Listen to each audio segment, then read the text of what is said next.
All right. Hey, brother. Hey, Al. How's it going? Good. Good. Good. Love to hear it. Welcome, everyone, back to another episode of Siblings in Crime. I'm Allie Rossell. And I'm Blake Murphy. And just as it sounds, we are siblings who love true crime. Yes, we love it. Yes, and we're here every Wednesday. So welcome back. If you haven't yet, we say it every time. Please like, subscribe, follow, comment. Friend. Is there any other things? I can never think of them. Retweet. But it helps so much, and it means so much to us. So when I used to listen to other people's podcasts, I was like, okay, does it really do that much? And now I'm like so much more willing to rate other people's stuff. I'm like, oh, like it actually does benefit them. Yeah. So it goes a long way. Thank you for everyone for listening and all the support. Before we get into this week's case, Blake, how was your week? My week was pretty good. I flew a couple times to Billings, Montana. Both times? Yeah. Oh, I didn't know that. Out of Gateway, which was nice. And worked on the house. Went to California with Tatum for a day. She's working out there, so that was fun. That's about it. Yeah, hung out with Rig and Brenna for the night. Went and got some dinner. That was good to see them. There. Yeah. Long time. So it was a good Sounds weekend, fun. good week. That's awesome. Yeah. I know. I feel like both of us started flying more frequently all of a sudden. And by more frequently, I mean twice in a week.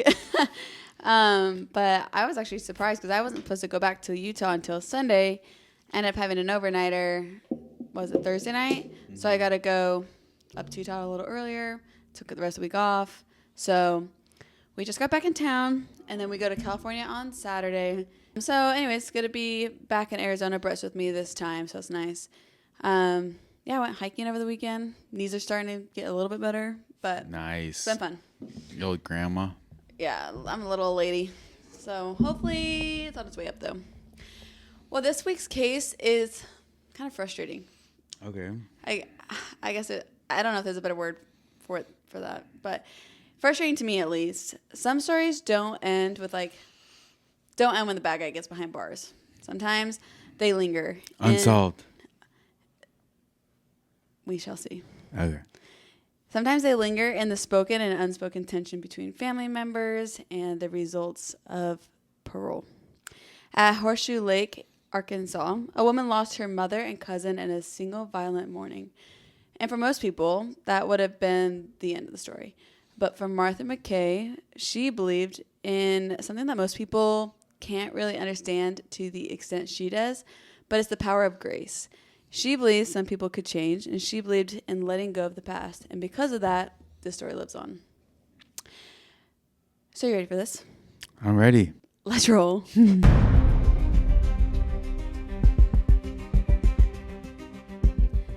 Horseshoe Lake is still. It's the kind of morning that starts quiet. It's soft. The lake is glass. This is like your ideal place. I guess I should ask. I say your ideal, and I don't know. If you could build a house anywhere, where do you want your house? Probably a lake. That's what I would figure. Yeah. That's why I guess like that. A lake house or maybe a beach house or maybe a cabin or maybe a... So literally all of the options? Yeah, I want all of them. Okay. Well, in this story, you and get the lake house. And then rent them out while I'm not there. Hilarious. I'm on board with that. But in this situation, they have a massive lake house. But this piece is about to rupture. It's September 10th, 1996, in Crittenden County, Arkansas. At the edge of the water stands a grand white columned home known to locals as the Snowden House. The Snowden House roots on Horseshoe Lake stretch back over a century.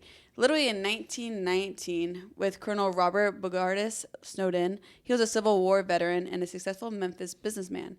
So he purchased over 1,000 acres along this lake and established what became known as the Horseshoe Plantation. Dang. So this is like old roots. They own like all these properties. So when people are moving in on the lake, this is like they're buying from the Snowdens or renting from the Snowdens. For generations, the Snowden family has owned land along this lake, hosting parties, charity events, and quiet family retreats in the lakeside mansion. This property is obviously massive, expansive, but also like historic. And so it's kind of a place that people go to see a little bit of history. and a lot of the weddings, and it's just a beautiful, secluded location. What's it called again? The Snowden plantation, I guess, is the terminology they use. But it's on Horseshoe Lake in Arkansas. It's beautiful.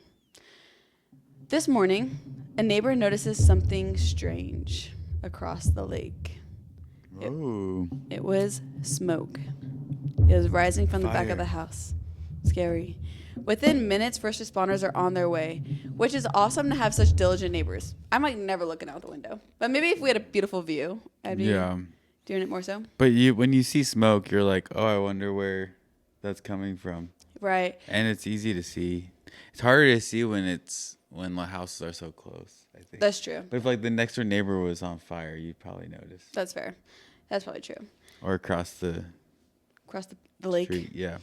So the neighbors, diligent, they call like the firemen right away. So people are on their way to go help out. And when deputies arrive, they don't find signs of an accidental kitchen fire or a routine property issue. And you guessed it, they find a crime scene.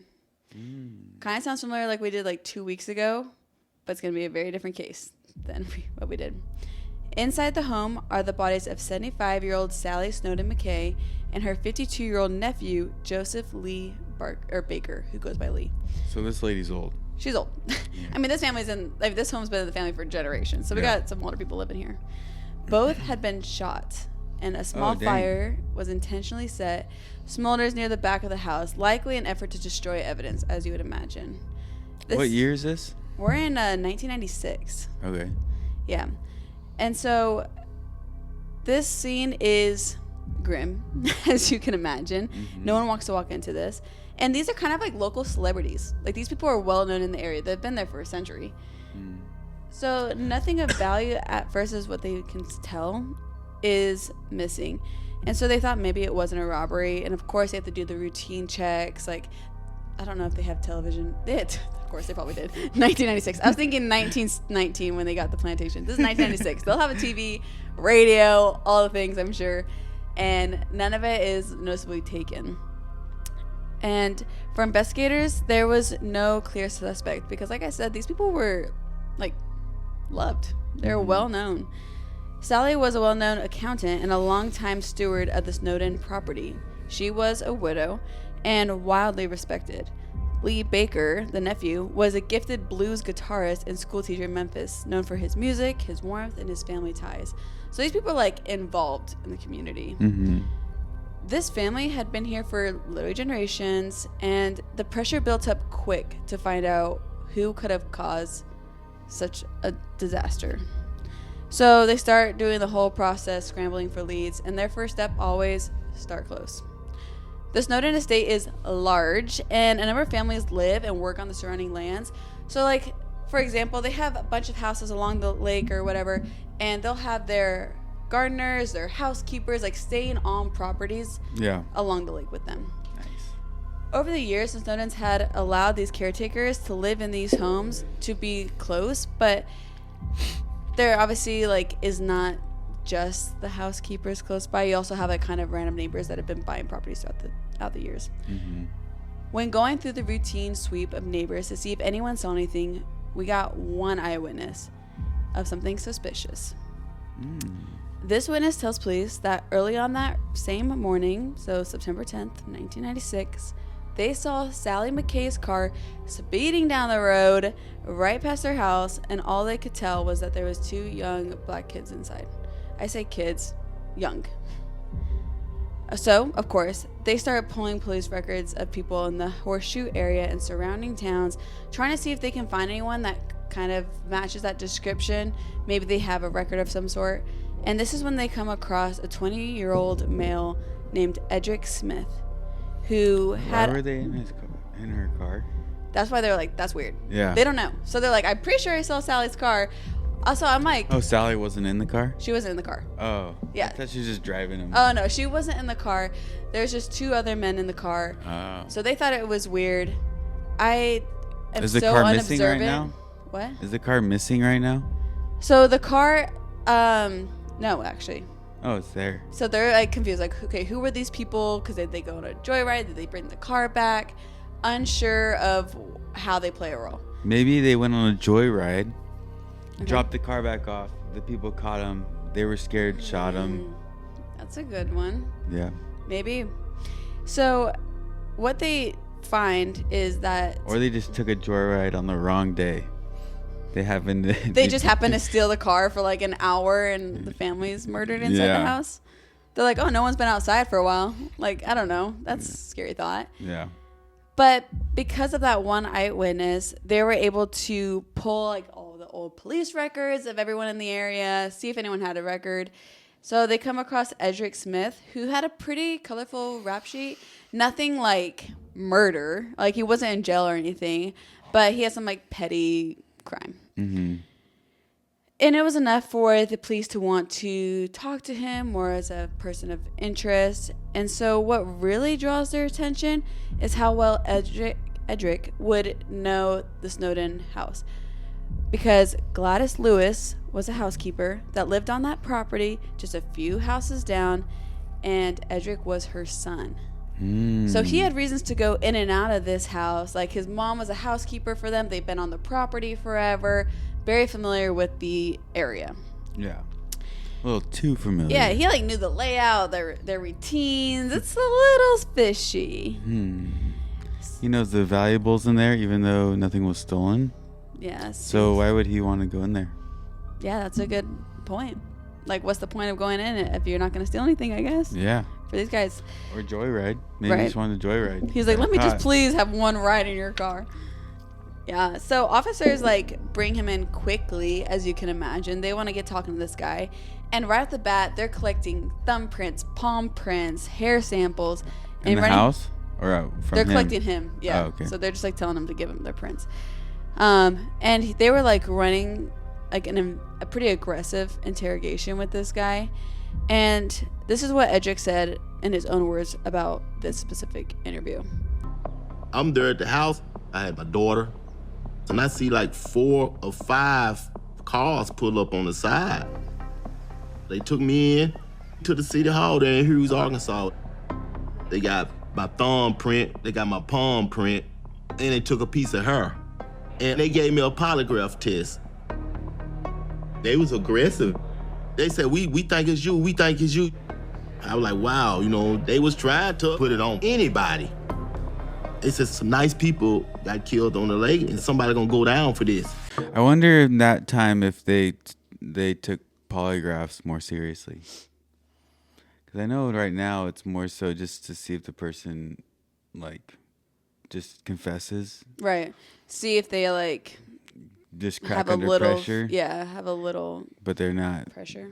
Yeah, they can't use them in court. 1996. I don't know when polygraph tests came out and stuff like that, and when like they kind of been debunked. Yeah, that'd be interesting to look up. Maybe we can. Yeah, I saw, or there was a private investigator that rented an office in one of our places, and he was. Wait, tell the story. Tell the story. I'm trying to remember it. It's important. Oh yeah, it was late at night, and me and Tatum went to go check on something at the office, and he was working late. And I told Tatum needed to go to the bathroom when I was doing something, so I told her to go to the bathroom, and she didn't really know where it was. So I think she was going to the bathroom, or she was trying to find me. I think she was trying to find me. She saw that there was an office with a light on, and she tried to open the door, and he was like screaming at her because he was so scared that someone was walking in the middle of the night, and it scared Tatum. And I can just picture that so well. Like, are you in there? Like trying to open the door, like this grown man screaming, Tatum screaming. Like that is like middle of the night. That cracks me up so bad. Yeah. Wait, what about him though? Oh, but he said that he'd performed lie detector tests on like a lot of different people. And it's just to see if they like either don't show up for it, if they commit, because a lot of them will just commit to what they did wrong. Confess. Did I say commit? Yeah. They'll commit to it. I was like, oh, wow. Confess to it. So like cheating spouses, like employees that steal from the company, stuff like that. And Dang. yeah, they'll just like confess because they're like scared or something. Yeah, and I imagine that kind of pressure, just how they respond, just getting asked to take a polygraph test, will say a lot. Mm-hmm. With like, I mean, these are like trained professionals to read body language and all the stuff. So, but the most critical detail. Oh my gosh, Blake can't stop laughing about the Tatum and personal investigator guy. Okay, focus up. Yeah. The most critical detail was the alibi. On the morning of the murders, Edric had an appointment with his probation officer, and it was actually an in-person check-in. So he was across town during the time frame that they think this murder took place. Did he take the car to do that, or? Good question. No. Oh. So it was just some other guy. Yeah. So he was miles away. He was like the parole officer confirmed that his alibi was true, all this stuff. So authorities ultimately had to like roll him out as a suspect. Timelines didn't match up. So he was like pretty aggressively interrogated just to be like, oh, never mind. Sorry. Have a good day. Which it caused them to have to obviously focus their shift to someone else. Shift their focus? Did I say it different? You said focus their shift. Focus their shift somewhere else. Yeah. Shift their focus to someone else that had a very similar background, someone younger, quieter, and much closer to the Snowden home than anyone had realized. Investigators turned their focus inward to someone else who had been in the same proximity and had the opportunity, and it was 16-year-old Travis Lewis. He is Edric's younger brother. Oh, so they look alike. So they look alike. They obviously are in the same property, very close to the Snowden household. But he's like this like little kid. Like 16 is so young. So like you're not initially going to be like guessing that a double homicide would come from a 16-year-old. And arson. Yeah, and arson. So he was a local, but he wasn't a stranger to police. He had not an aggressive criminal history, but he was well known in the area doing like the petty stuff. He was a teenager with few discipline problems, but he had like a recent school suspension, and he kind of had a growing reputation of being in the wrong place at the wrong time, supposedly. But this time, the wrong place. Like just a joyride when someone gets murdered? Just a joyride, yeah, of a murder scene. Exactly. So it looks a little fishy. He lives down the road. He is families in the area. He would know the inside and outside of the residence. Literally all the same things that they originally pegged Edric for. Now they're like, okay, let's look at the little brother. Yeah. The morning of the murders, Travis can't produce a reliable alibi. Not one that can confirm his whereabouts, at least. I hate when you hear like alibis or like at home alone. I feel like that's a sucky alibi. Like you hear like, I just listened to a story. This is kind of a tangent, but I was listening to a story today. His alibi was he went home and took a nap during the time of the murder, and the cops never went on to further investigate him. But I was like, no one's going to attest that you went home and took a nap. And this is kind of like Travis's story. He's like, oh, I just wasn't over there. But he's uncharacteristically quiet when brought in for questioning. So, of course, the police began to press. Reports indicate that at first, Travis didn't fully confess. Instead, he kind of offered more of an explanation. He said he wasn't alone. So, according to detectives, Travis implicated another boy his age, it was like a friend of his, claiming that the two of them went to the Snowden household to rob the place. But they didn't steal anything. But they didn't steal anything. They got scared. They got scared. I knew it. He said they went there to steal some money, and there's some reason to believe he knew that Sally had been collecting rent money. But that's not completely verified. However, it could have been possibly hundreds, thousands of cash laying around is what he was thinking, because he has been in the household when she's received rent money. But Travis told investigators that things went wrong, just like you said. That they thought the house would be empty, that someone came in, his friend panicked, and his friend is the one that pulled the trigger. But the more the investigators dug, the less the second suspect made sense. Like, this guy doesn't seem like he... Didn't they say two people were driving away in the car? That's what they said. There's two people driving away. That's what they saw.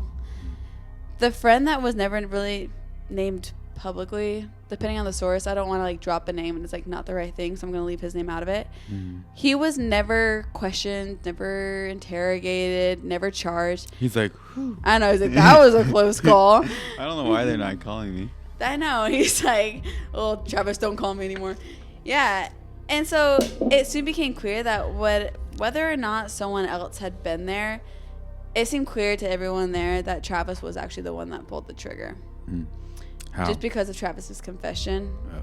And that's why I get confused with like the two like kids that were in the car.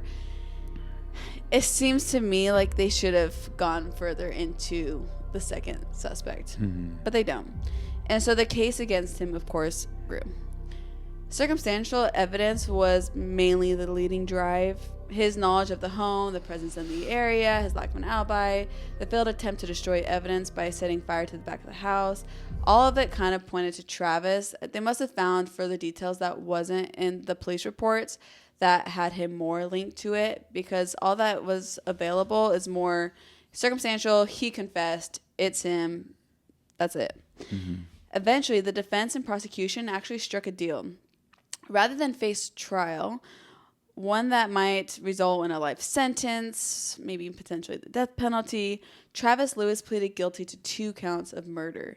The court sentenced him to 28 years and 6 months in prison, with additional time of 5 years for the theft and burglary charges. Prosecutors never pursued charges against the alleged accomplice, and no other suspect was ever named.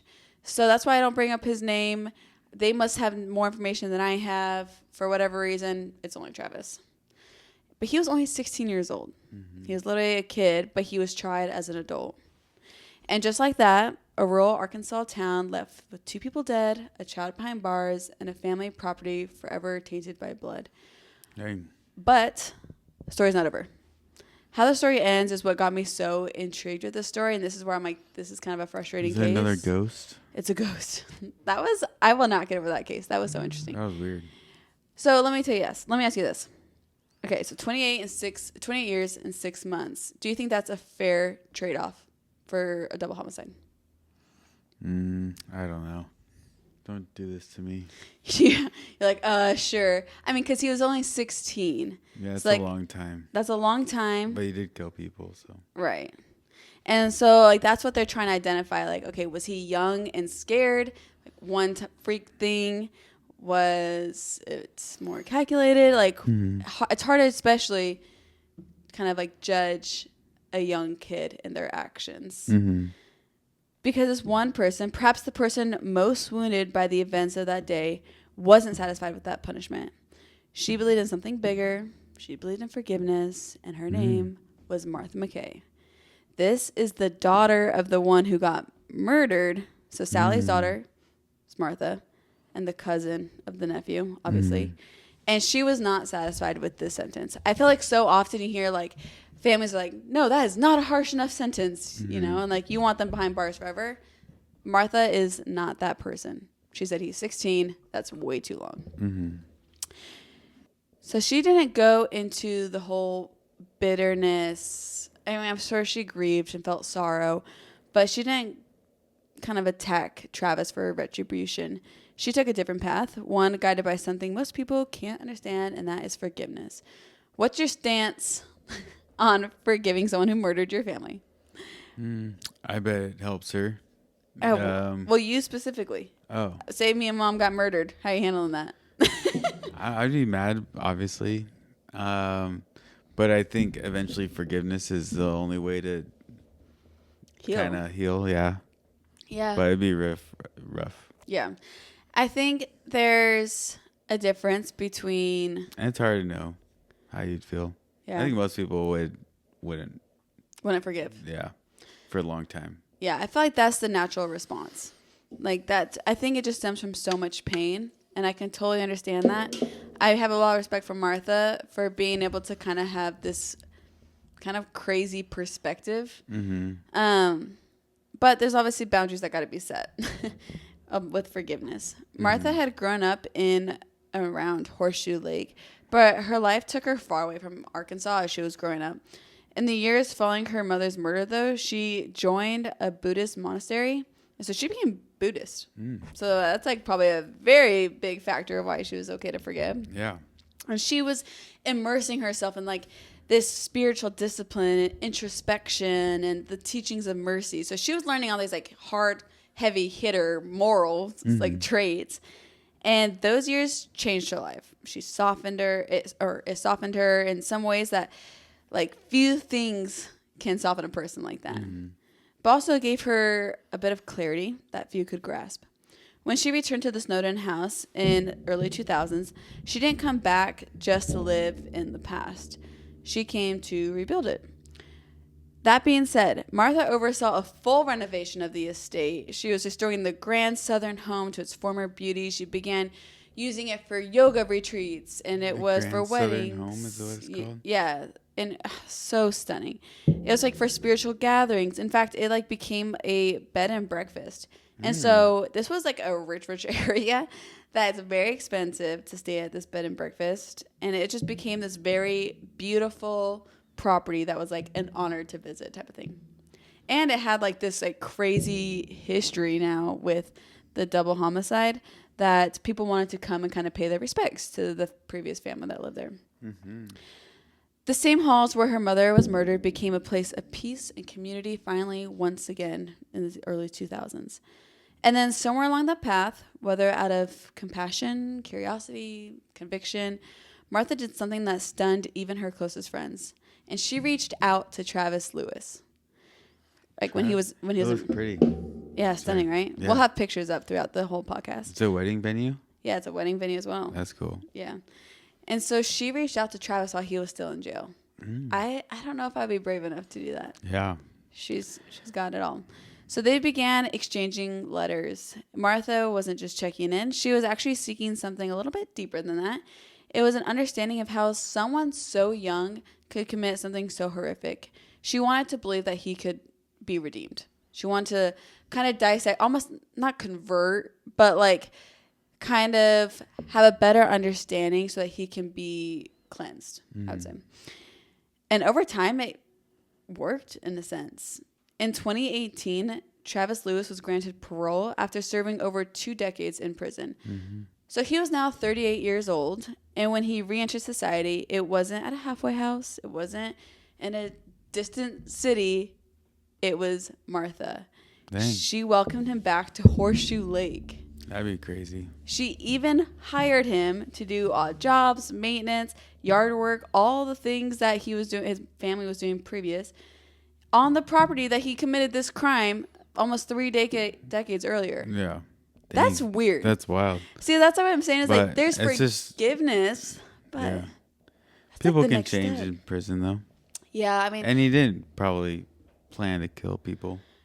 that's the idea. Is like, I mean, scared kids, things can happen, but I mean, I feel like I would hope I can get to the point of forgiving someone, but welcoming them back into your life is a whole different level. I don't think I can still understand. True. It's so crazy. So she welcomed him back, and I think it was more of a form of healing for Martha. And she believed in his potential. She had forgiven him, and she had extended mercy, and it obviously showed in her actions. Yeah. So it's the morning of March 25th, 2020. So he's been out on parole 2 years. He's been working on the property, whatever. Literally, this is exactly COVID time, actually, now I think about it. March of 2020, that's exactly when everything happened. So it was 2 years after, and he was very familiar with the area, and it was a quiet morning, all the same things, over this mansion, overlooking this beautiful lake, all the same things. But this time, it's not a fire or a scream that brings authorities to the property. It's an alarm. Martha McKay had installed a security system. She wasn't naive. Like, forgiveness didn't make her blind. So when the system tripped just after 6 a.m., deputies with the Crittenden County Sheriff's Office were dispatched to the scene. When they arrived, the front door was open, and the stillness inside the house felt too familiar, like a wound that never fully healed. They entered carefully, clearing the rooms, doing their mandatory sweep, working their way upstairs, and that's when they found her. Martha McKay, age 63, was lying dead at the top of the staircase. She had been stabbed multiple times. Oh, jeez. And there was no sign of forced entry, no defensive wounds, suggesting a fire or anything of such. It was just sudden, brutal violence. No way. He betrayed her, trust and everything? The officers heard movement upstairs. Like, someone was still inside the house. So they're like hauling for this bathroom, trying to find where the sound is coming from. Meanwhile, a man has bolted from the back bedroom, leapt from a second-story window, and hit the ground hard, running. He scrambled to his feet, ran out to his car, starts the engine, takes off. But this is kind of like a swampier area, and his car gets stuck in like some soft mud. So he ditches the car, and he books it towards the lake. Deputies try to keep up on foot, and when they reach the edge of Horseshoe Lake, they see that they can't find this man. He had jumped in, trying to swim, escape, disappear, but the water was cold, and this person has not gone swimming in almost 3 decades. Mm-hmm. It's a pretty expansive lake, and officers lost sight of him, and a few hours later, a body surfaced, and it was Travis Lewis. Dang. He had drowned not far from the dock. That's crazy. The man that she had forgiven, like this teenager who killed her mom, her cousin, like now he killed her. Is he trying to steal? In the very same house on the very same land. Jeez. It's like a nightmare for the family. It wasn't, like you said, just a tragedy. It was like betrayal. Mm-hmm. Like she did everything to help him. And in fact, he was able to get off on parole because of her testimony saying that, let him out. Mm-hmm. Heartbreaking. Yeah. Senseless. The community around Horseshoe Lake, of course, like crashed out. They were like, what is going on at this? Like, it's like a cursed house at this point, felt like.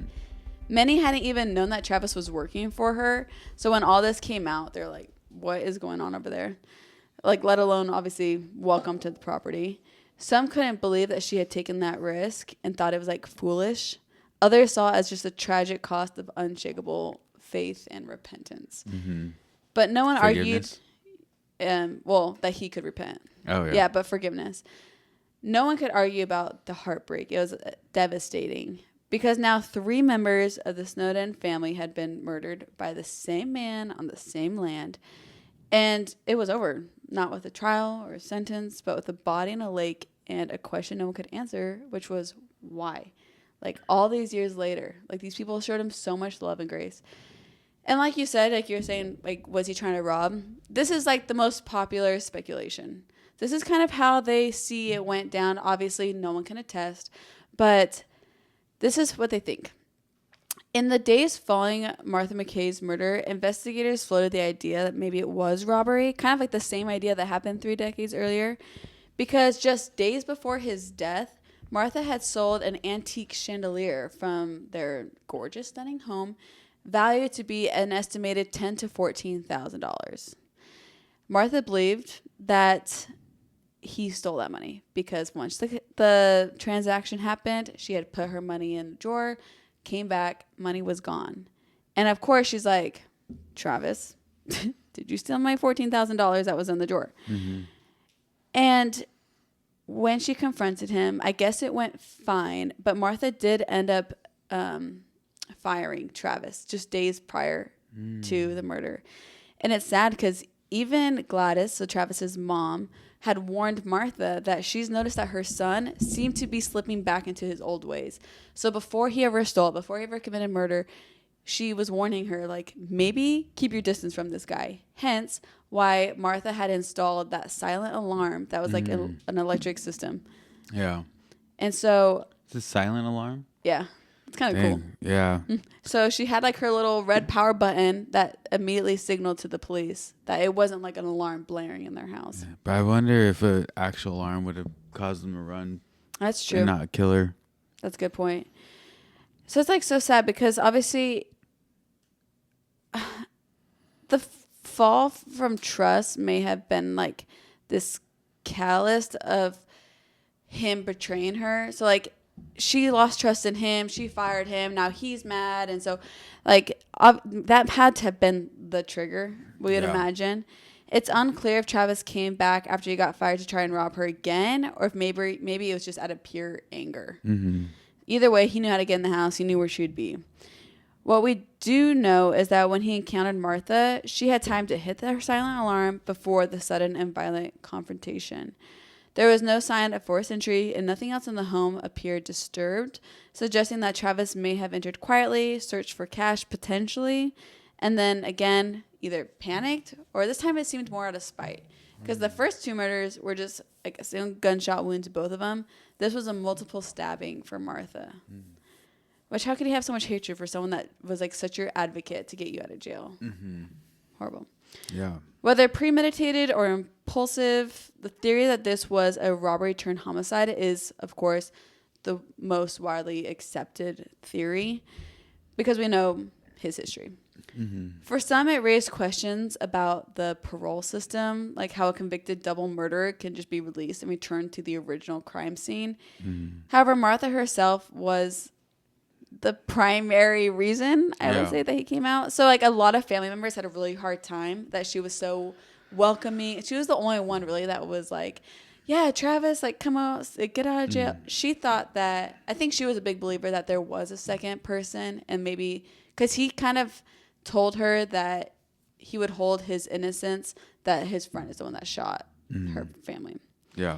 So others questioned Martha's trust, whether she had been too, she was too focused on, like, the ideal, not the reality. Too open, too willing to believe in a person that could change. But those that knew her best refused to frame it that way. They said she had an admirable, deep belief that even the most broken among us could be rebuilt. Whether they agree with it or not, it just shows a lot about Martha's character. She had wanted Travis to succeed. She had believed it would help her heal. Instead, she became a victim of the very grace she extended. And that is the case of Martha McKay. Wow.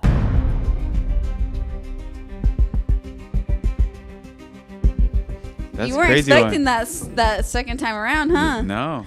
I know. I too was shocked. I saw that like on a news article, like clipping thing. Oh, really? Yeah. I guess it's pretty recent. Yeah, 2020. I was like shocked. It was like just like a recent retelling of it. Yeah. So like the current status of the house, I guess it still remains uninhabited and secured. There are like no signs the family intends to like renovate or reopen or anything like that. Oh, really? Yeah, so it's kind of like an eerie monument to like a legacy of beauty and tragedy, and so it still stands there. I think it's like boarded up and everything, but it's just there holding all their little memories. Pretty crazy. That is crazy. So, do you have any not so fun facts for us today? I don't. I decided to try something new. Okay. And we are going to do true crime news. Oh. Yeah. So what's going on in true crime right now?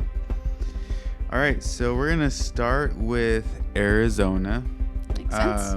Man allegedly smothered his wife at the dementia care facility. No way. Let's read a little bit more about it. That was kind of long. But allegedly, a 46-year-old man is in custody after killing his wife at an assisted care facility where she was being treated for advanced dementia. That is heartbreaking. Yeah, in Arizona. What a psychopath. Yeah. In Oregon, there was a 72-year-old man accused of killing his girlfriend who disappeared nearly 42 years ago. No way. Yeah. Dang. So they're still on the hunt for this guy. Well, it says investigators recently identified a 72-year-old suspect in the cold case death of a woman who vanished more than 4 decades ago. I love when they don't let cold cases stay frozen forever. Yeah. Like they pulled that back out. That's cool.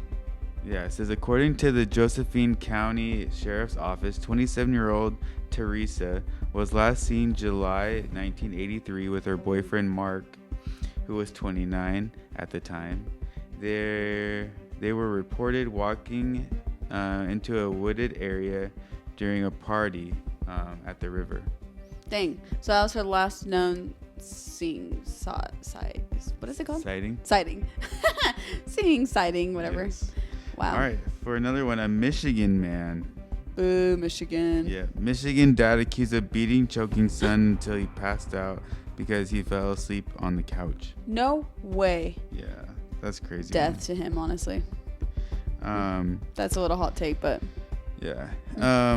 A New Hampshire woman is accused of fatally stabbing her mother in the neck. People are freaks. Yeah. I can't imagine having that strong of emotions where you do something so absurd. No. That's terrifying. Oh, I've heard of this one.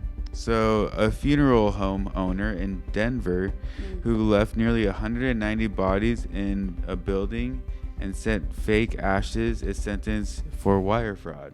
Have you heard of this case? I think we talked about it. I have a question. Why the heck did he want to keep the bodies? What's the point? It was just basically a fraud case where It's just expensive. he didn't want to like actually. Oh, I think I Cremate? don't remember exactly. This allegedly what I remember. Allegedly, my memory. Okay. He didn't like. He just wanted to make money, so they just basically put all these bodies in a home, and eventually the neighbors started smelling it. But so yeah, it said like he would send fake ashes and That's not crazy. actually take care of the bodies like the family So then it's thought. like cheap, yeah. Yeah, so she makes more money. That'd be so heartbreaking if I found out that happened to like my deceased family member. I can't imagine that pain. Like Yeah. the disgrace of your family member. That's horrible. And where was that? That was in Denver. Denver. Come on, guys, get it together. Yeah. That's awesome. Oh. Or not awesome. That's interesting. Yeah. I like this like new news one instead. Yeah. That's kind of fun. All right, in Florida man It's always the allegedly Florida lured man. his landlord, viciously beat her, and crashed her car into a home. What? And the crashed car into home. Yeah. That is, people are messed up. It just makes me scared because the fact that you just pulled 6 out of nowhere, and you know that we're never gonna run out of true crime news. That is just so repulsive. Yeah. So we got a little bit of evil all around the world. Yep. Well, this And, was the country, so next time we'll have to do all around the world so the United States doesn't look too bad.